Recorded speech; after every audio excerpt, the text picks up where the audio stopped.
in his education department, between state agencies, and with local boards, educators, school administrators associations, child advocates, and most importantly, students and families. Under his oversight, despite the pandemic, Connecticut launched a statewide FAFSA data dashboard and extended the highest graduation rates for students with disabilities. Secretary Cardona has 2 decades of experience as a public educator. He began his career as an elementary teacher. He then served as a principal in Meriden in 2003, where he led a school with outstanding programming for 3 to 5-year-olds, students who were bilingual, and he served proudly for 10 years. He attended Connecticut Public Schools and graduated from Wilcox Technical High School. He then attended Central Connecticut State University for his undergraduate degree, and the University of Connecticut, where he completed a master's degree, doctorate in education, and executive leadership program. His greatest source of pride, however, is his family. He is married to his beautiful wife, Marissa, and they have 2 children, one who also started his freshman college career this year. At this time, please welcome the Secretary of Education for the United States of America.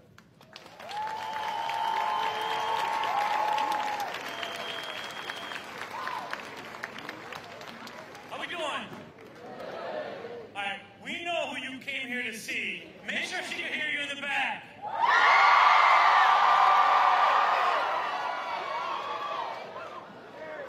That's not bad, but I said make sure she can hear you in the back.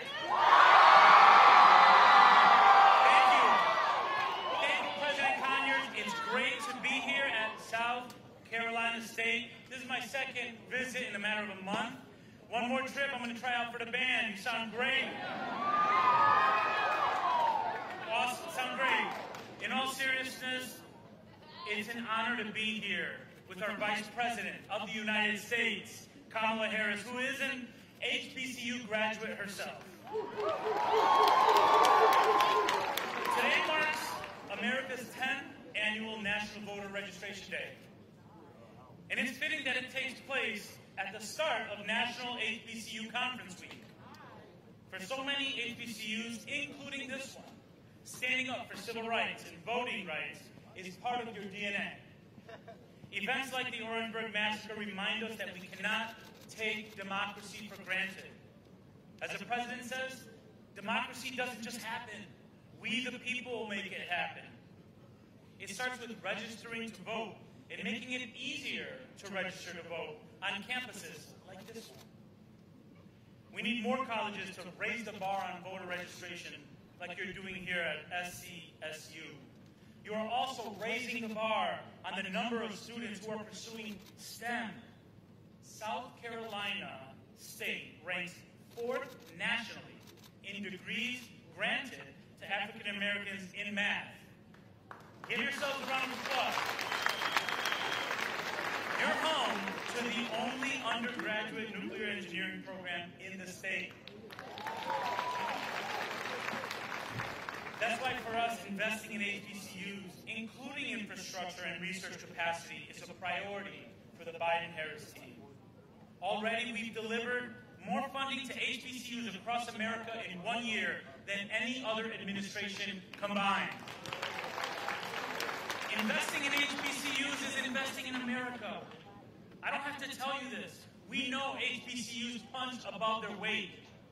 We know that, despite being only 3% of all the colleges and universities in this country, HBCUs graduate nearly 20% of all African American students earning a bachelor's degree. We know that 80% of black federal judges today started at an HBCU. 75% of black officers in the armed forces, black PhDs, black doctors graduated from HBCUs. 70% of black dentists. 50% of black teachers, engineers, and lawyers. Should I continue? 40% of black members of Congress. 25% of black graduates in the STEM fields. Wait a minute. 100% of black and female vice presidents of the United States.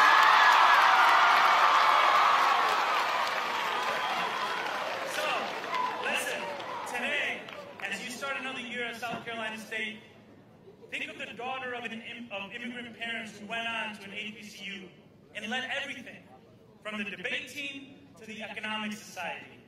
Today, she is your vice president. Students, you are leading the way. We're just here to support you. Continue to lead, continue to shine, continue to inspire. And as we leave the leadership of this country in your hands, know that we have confidence in our country and in our democracy. As a university, you are setting the table for student success. And by voting and leading, students, you are setting the table for America's success. Thank you. Have a great year.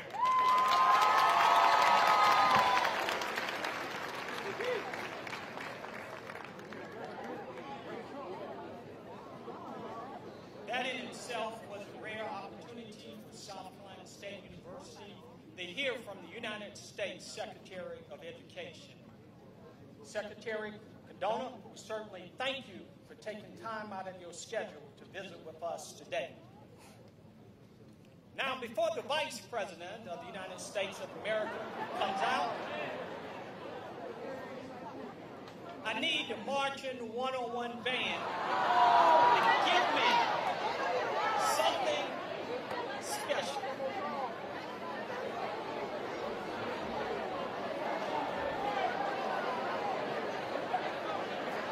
Can you hear me? Can you hear me? Can you hear me? And you actually think all of this is coming from me. It's okay to smile because it's your country. It's Bulldog country. So we will hear one more song from the March of 101. After that, please focus your attention back to the stage for our invited guests. Thank you so much.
Please welcome South Carolina State University Student Government Association President, Zaya Cephas.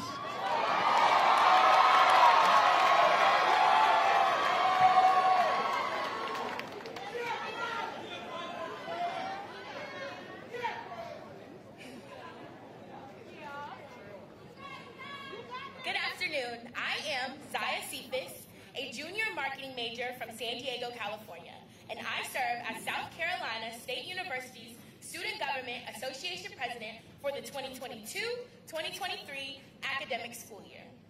I am pleased and honored to stand here before you today to provide an introduction of a woman that needs no introduction.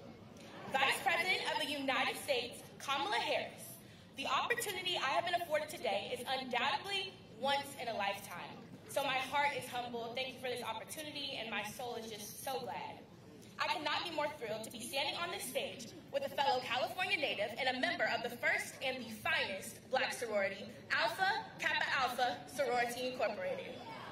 Kamala Harris is the first female, the first African and South Asian American to hold office. That is something that we can all be proud of.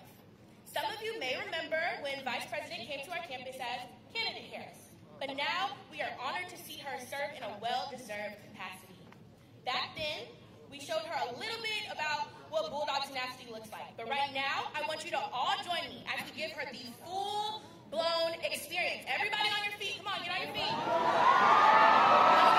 Let's give her that Bulldog welcome, come on, raise your voice.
My comments, let me thank the Marching 101, because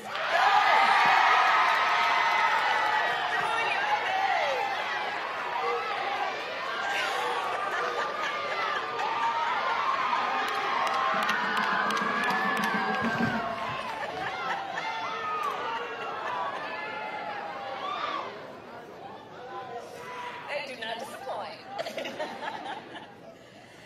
So, today, of course, we are also joined by Secretary Cardona, who is one of the champions of our nation's students. Secretary Cardona, I thank you for your leadership and your work. And to Mayor Butler for welcoming us back to Orangeburg, I thank you. To President Conyers, always, for your leadership and for welcoming us to campus. Students, it is an honor to join you at Convocation. And to all of the freshmen, can I see, where are the freshmen? So to the freshmen here today, I will say to you specifically for a moment, this is the beginning of a great journey for you. It's a great journey. For the next 4 years, you are going to have an experience that will shape the rest of your life. The lessons that you will learn here at SC State, both inside and outside the classroom, will guide you for years to come. And of course, during your time here, you'll face challenges. And through those challenges, you will learn that you are strong enough, resilient enough, and brave enough to overcome any obstacle. And you know, joining you this afternoon, it takes me back to when I was 17 and flew from California to Washington, D.C. to start my first year at Howard University. And I will always remember walking into freshman orientation to a room very much like this one, and very much like this one. The seats were packed with students and faculty and alumni who, just like for you, all look like us. And it was exhilarating. I don't think at the time I understood how special that moment was, where you were surrounded, and you are surrounded by people from different places and different backgrounds who are joined together in community, where you are surrounded by people who, I promise you, some will ask you to be in their wedding, others will ask you to be godparent to their child, some of them will ask you, please do come to my inauguration. You are, students, united by the pursuit of excellence.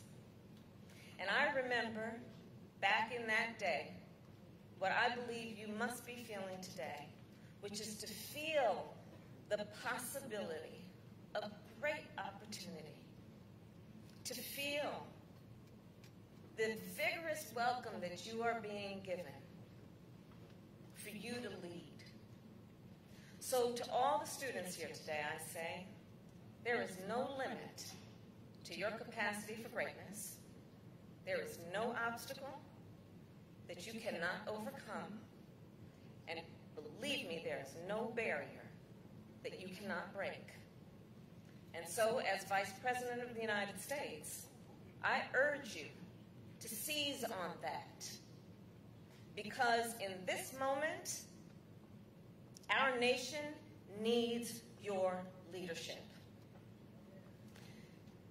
Today, we live in unsettled times.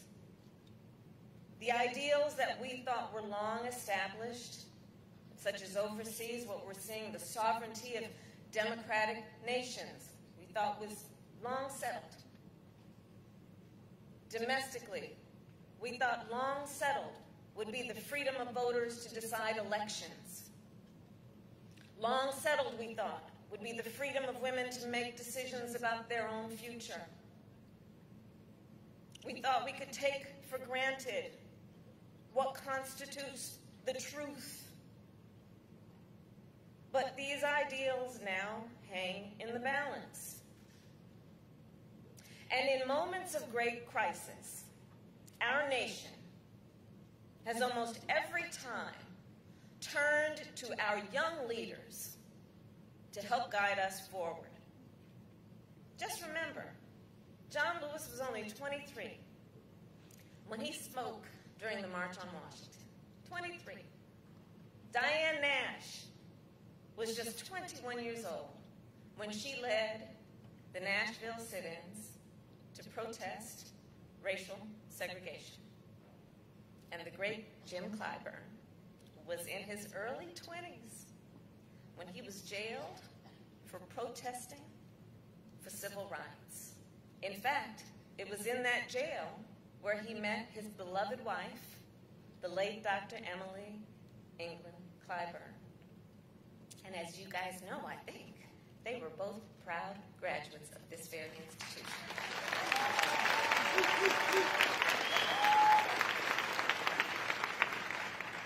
So that to say, students, we turn to you once again. Your nation turns to you. Because to move America forward, we need you. We need your passion, your purpose, and your excellence. We need your leadership for so many reasons and on so many issues. We need your leadership to help grow our economy. We need your leadership to protect our planet, to drive innovation, and to fight for equity and justice. We need your leadership to build on an economy that works for everyone. Far too many people on that point, and far too many communities in our country are being left behind. So we have invested $12 billion in community banks, which specialize in lending to minority and rural communities. But we need you to then access that capital, to build a business, to be invested in your community, to allow you to buy a home and be part of the leadership of neighborhoods and society. We need your leadership on the climate crisis. Just think, in your lifetime, your generation has experienced the 10 hottest summers on record. You all have. You have seen communities decimated by wildfires, flooded by hurricanes, and choked by drought. And you know then, we must treat the climate crisis like the crisis it is. And we're doing our part in terms of our administration to make the largest investment in history in fighting that crisis. But to implement that vision, we need you. We need chemical engineers to help us design more efficient solar panels. We need architects to help us build more sustainable homes and communities. We need climate scientists to help us model the impact of rising seas and warming temperatures. And we need you in those positions to also do the work of helping us to fight for environmental justice and equity. We need you. As Vice President, I am the chair of the National Space Council. So for generations, we say with pride, America has led the world in the exploration and use of space. Well, to continue America's leadership, our nation needs more engineers, scientists, mathematicians, and programmers. We also need more welders and machinists and electricians. So we are investing as an administration in increasing apprenticeship programs so that students like you, and I want you to, if you have the interest or the passion, take advantage of those opportunities so you can continue to lead our nation on issues like space exploration.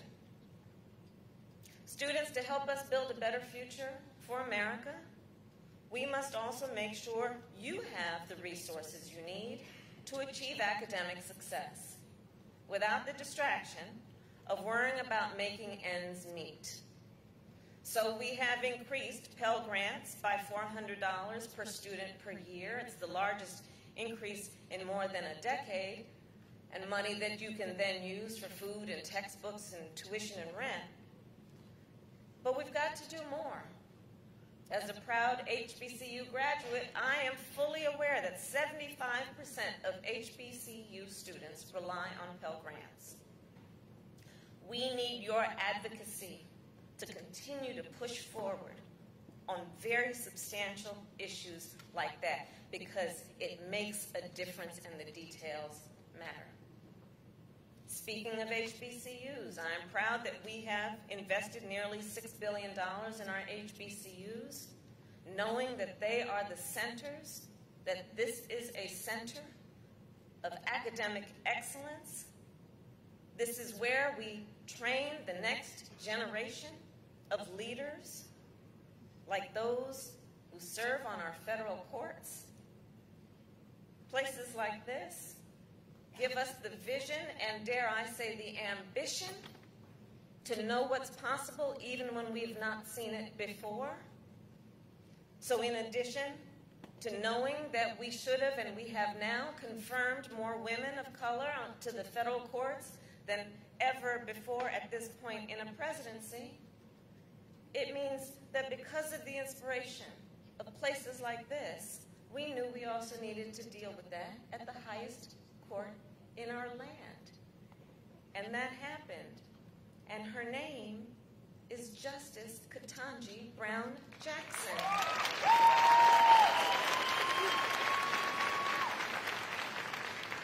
The President and I also know that you cannot help us build a better future if you are buried under a mountain of student debt after you leave here. And that is why we have announced that we will cancel $10,000 of federal student loan debt.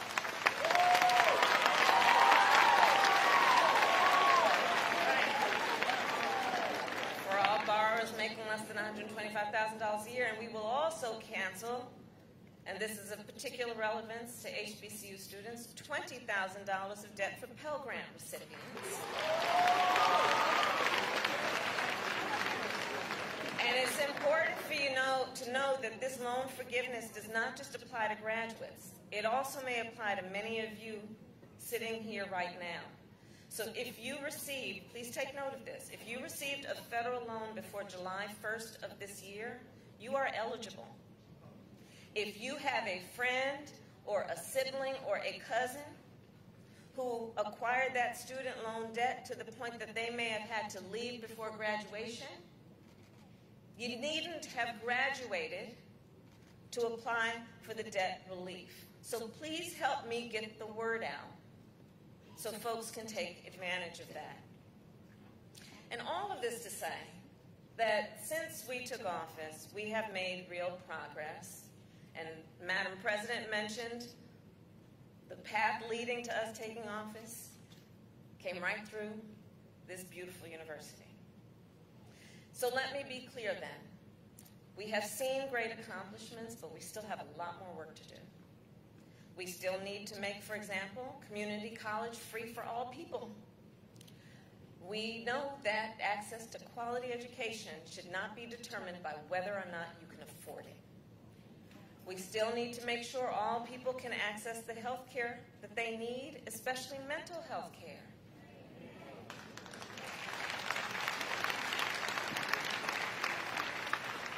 I was discussing with some students earlier. Access to mental health care should be a right and not just a privilege of those who can afford it, and let's be clear about it. That's health care. For too long, we have failed to understand. When we talk about health care, people act as though the body just starts from the neck down. What about the neck up? That's health care. So let's address it. When we look at the work that we still need to do, we need to pass a law to protect a woman's right to make decisions about her own body.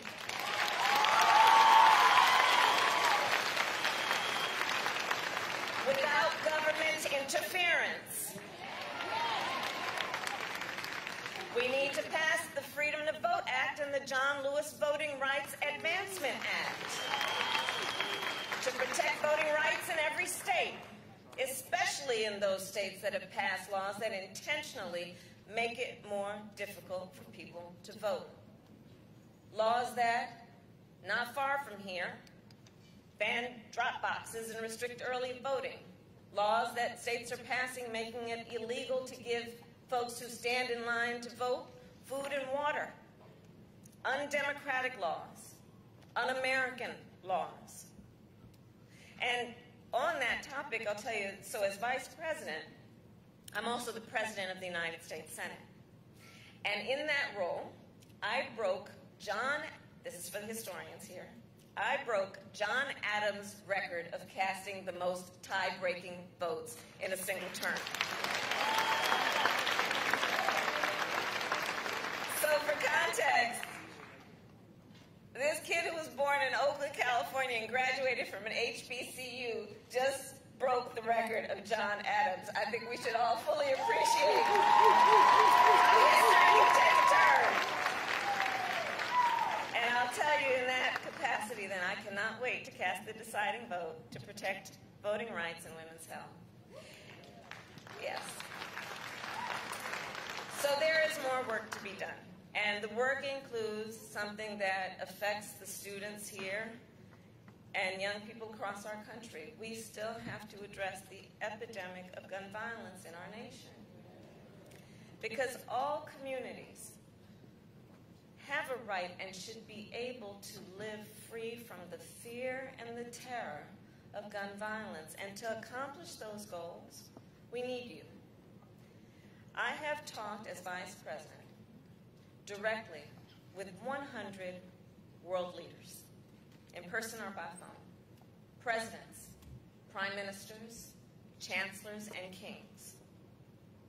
And they have asked me in those conversations, in this moment of great uncertainty, how will our nation, how will you as Americans respond?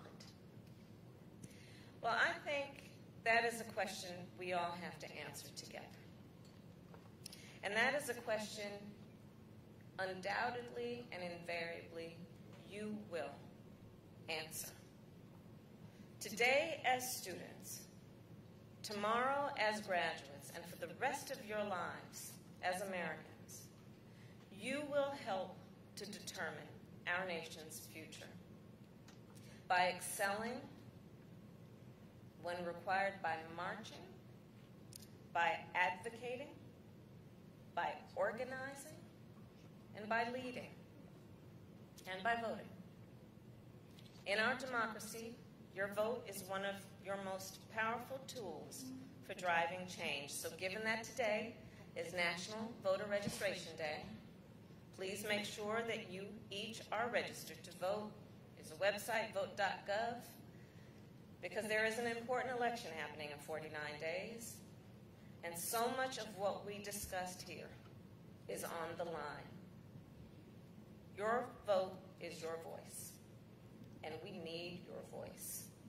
We need you to lead America forward. And President Biden and I will be with you every step of the way. May God bless you, and may God bless America. Thank you.